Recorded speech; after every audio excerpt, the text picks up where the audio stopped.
السلام علیکم دوستو، آج میں آپ کو پنجیری بنانے کا ایک آسان سا طریقہ بتاتا ہوں۔ پنجیری مرد و عورت دونوں کے لیے بہت مفید ہے۔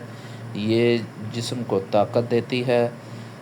پنجیری کے لیے جو درکار اجزاء ہیں: سوجی 1 کلو لے لیں، مکھانے 100 گرام، گوند 100 گرام، بادام کی گری 250 گرام، کشمش 100 گرام، ناریل 250 گرام، گھی 750 ملی لیٹر، چینی 750 گرام، 4 مغز 100 گرام، سونف 15 گرام۔ بنانے کا طریقہ: ایک کڑھائی میں تھوڑا سا گھی ڈالیں، پھر اس میں گوند اور مکھانے سنہری کر کے نکال لیں۔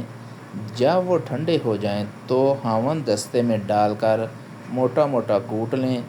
بادام، ناریل، پستہ، چارے مغز اور سونف کو الگ الگ صاف کر کے کوٹ لیں اور پھر انہیں گوند اور مکھانے میں ملا کر رکھ دیں۔ ایک کڑھائی میں یا بڑی دیگچی میں چینی اور تھوڑا سا پانی ڈال کر چولہے پر چڑھائیں اور ایک تار کی چاشنی تیار کیجیے۔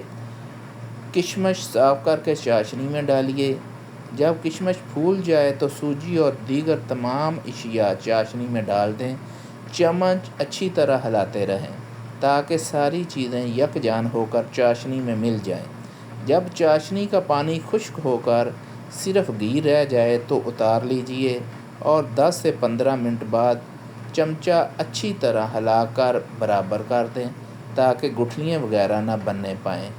پنجیری کو گرما گرم یا حسب پسند ٹھنڈا کر کے تناول فرمائیں۔